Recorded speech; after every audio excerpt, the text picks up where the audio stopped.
Que os romanos eram construtores incríveis não podemos negar, responsáveis por obras e monumentos que resistem até os dias de hoje, mesmo mais de 2000 anos após sua construção, como por exemplo o Coliseu, ou até mesmo a Via Ápia, a estrada romana indestrutível. Mas talvez um dos feitos mais incríveis e notáveis dos romanos foram os aquedutos, que segundo alguns historiadores, foi um dos principais fatores que fizeram de Roma o maior império de todos os tempos. Mas afinal, como esses aquedutos funcionavam e por que razão não temos aquedutos como os romanos espalhados pelo mundo? Quer entender essa história incrível de engenharia?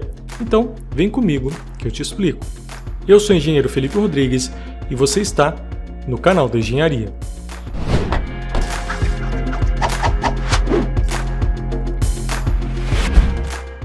Um dos fatores primordiais para a sobrevivência de qualquer civilização é o acesso a recursos básicos, como comida e água.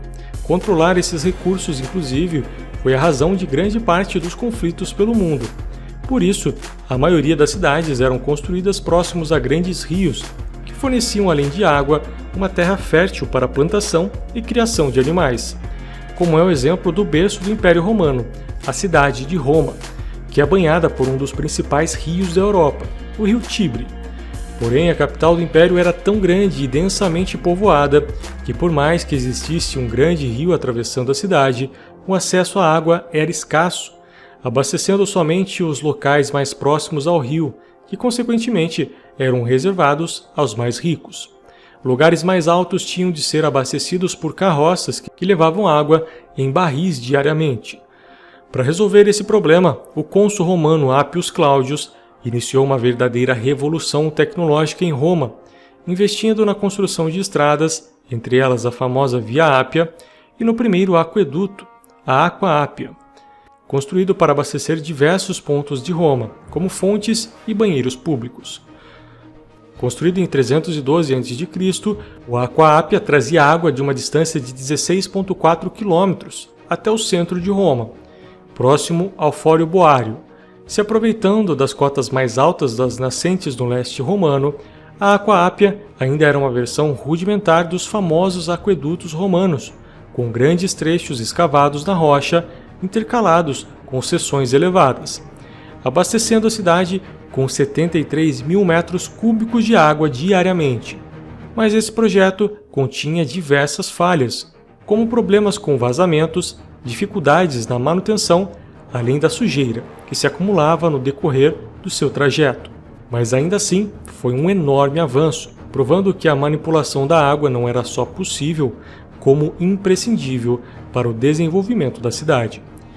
Mais de uma dezena de aquedutos foram construídos por todo o Império Romano, e a cada novo projeto era nítido o salto tecnológico se comparado ao anterior, como é o caso do Aqua Márcia, o maior aqueduto romano, com mais de 90 quilômetros de extensão, que já contava com tanques de sedimentação responsáveis por separar as partículas sólidas presentes na água, câmaras de inspeção para as seções subterrâneas, evitando a necessidade de interromper o fluxo da água para manutenções, e os tanques de distribuição, que facilitavam o acesso à água por toda a cidade.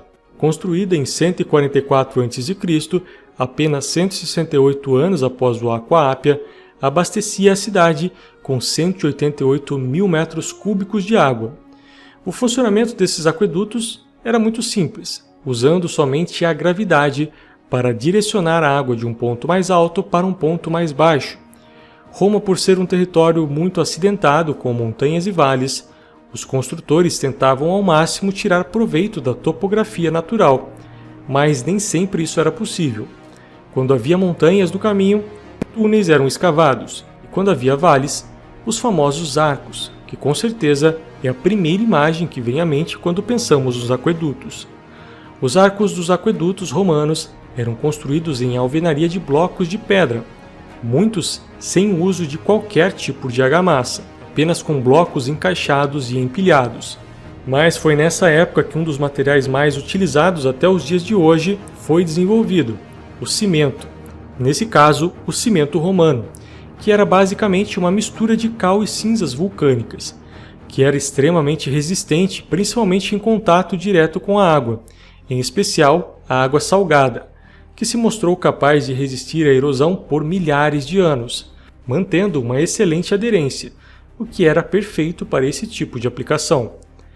Alguns equipamentos também foram desenvolvidos para a construção desses arcos, como é o caso dos guindastes.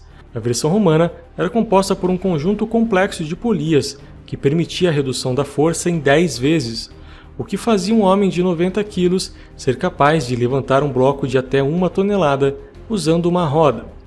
Isso possibilitava o içamento de blocos enormes por grandes alturas sem muito esforço, e foi essencial para a construção dessas estruturas. Os aquedutos tinham de ser precisamente projetados. Um dos fatores mais importantes era a sua inclinação. Se fosse íngreme demais, iria transbordar e causar diversos problemas de erosão. E se fosse muito raso, a água secaria antes mesmo de chegar ao seu destino. Os engenheiros romanos chegaram em uma declividade ideal, que era de 10 centímetros a cada 30 metros, o que fazia da escolha da fonte de origem do aqueduto um dos fatores principais para o sucesso do projeto. A altura da fonte em relação ao ponto final definia qual seria o comprimento total do aqueduto, que podia até fazer algumas curvas para fazer pequenos ajustes e chegar até o local correto, mantendo a inclinação ideal.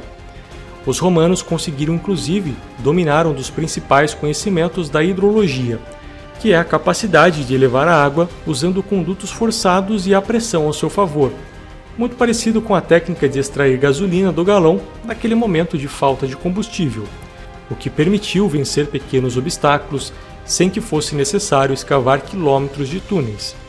Fator fundamental, inclusive, para as aplicações modernas dos aquedutos. Os aquedutos supriram grande parte da Europa com água potável e fresca por centenas de anos. Mas por qual razão não vemos esses aquedutos espalhados pelo mundo? O que mudou na tecnologia moderna para tornar a técnica romana obsoleta? E a resposta para isso é a utilização de condutos. Ao invés de usar apenas a gravidade, os condutos utilizam de uma característica fundamental dos fluidos, que é a capacidade de se manter nivelado independente da sua forma, o que torna possível a instalação de tubulações subterrâneas que levam água de um ponto mais alto para um ponto mais baixo da mesma forma que os arcos romanos, porém sem a necessidade de alternar de túneis para elevações. Outro fator fundamental para essa tecnologia foi o emprego da energia elétrica para a ativação de bombas que agora são capazes de pressurizar todo o sistema, tornando possível também o caminho inverso, ou seja, levando a água de um ponto mais baixo para um ponto mais alto, que apesar de não ser o ideal, é bastante utilizado em diversos pontos de cidades modernas. A contribuição dos romanos para toda a tecnologia de recursos hídricos foi fundamental para o desenvolvimento da sociedade moderna. Os aquedutos romanos foram dos principais responsáveis pelo desenvolvimento de grandes centros urbanos e pelo abastecimento de grandes campos de cultivos. Sem essas obras de engenharia, muitas das tecnologias que utilizamos hoje provavelmente nem existiriam, o que torna esses feitos ainda mais impressionantes. Mas me diz aí, já conhecia a história dos aquedutos? Concorda com a importância deles para a sociedade moderna? Deixe aí a sua opinião nos comentários. O vídeo de hoje é isso. Se você gostou, deixa o like. Isso ajuda demais o nosso trabalho aqui no YouTube. E se ainda não for inscrito, se inscreve aí para não perder nada do nosso conteúdo.